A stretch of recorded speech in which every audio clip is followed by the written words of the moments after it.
Hello everyone, thank you so much for watching my videos and welcome to my channel again. তো এখন আমরা রয়েছি petrol পাম্পে, আর আমাদের গেটআপ দেখে নিশ্চয়ই বুঝতে পারছো যে আমরা বাইকে করে কোথাও একটা যাচ্ছি। হ্যাঁ, অবশ্যই বলবো কোথায় যাচ্ছি, কিন্তু এই জায়গাটা দেখো। যদি প্যান্ডেলের সামনে দিয়ে আমরা বেরিয়ে যেতাম ওই ডান দিকে, তাহলে আমরা যেতাম ডায়মন্ড হারবার স্টেশনের দিকে।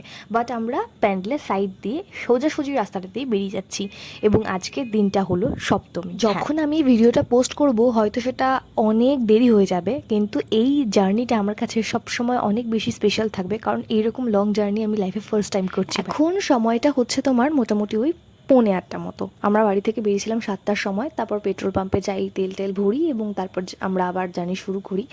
তো তোমাদেরকে একটা গল্প বলি। সেই গল্পটা হচ্ছে যে আমার হাজবেন্ড যখন বিয়ের আগে যাতায়াত করতো এখান থেকে কাঁচরাপাড়া পর্যন্ত, সে কিন্তু ওই বাইকে করেই যেত।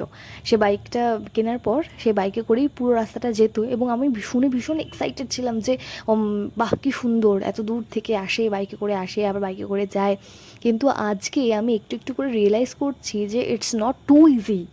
এতটা রাস্তা যাওয়া, মানে এখনও তো অনেকটা পথ বাকি। আমি বুঝতেই পারছি না, এটুকু এসে আমার যেন কীরকম ব্যাক পেন শুরু হয়ে গেছে। ট্রেনে বাসে তো অভিজ্ঞতা আছে, কিন্তু বাইকে বিন্দুমাত্র কোনো অভিজ্ঞতা নিয়ে এতটা লম্বা রাস্তা যাওয়ার। তো তোমাদের সাথে সাথে আমিও অনেক এক্সাইটেড যে শেষ পর্যন্ত কী হয় পরিণাম।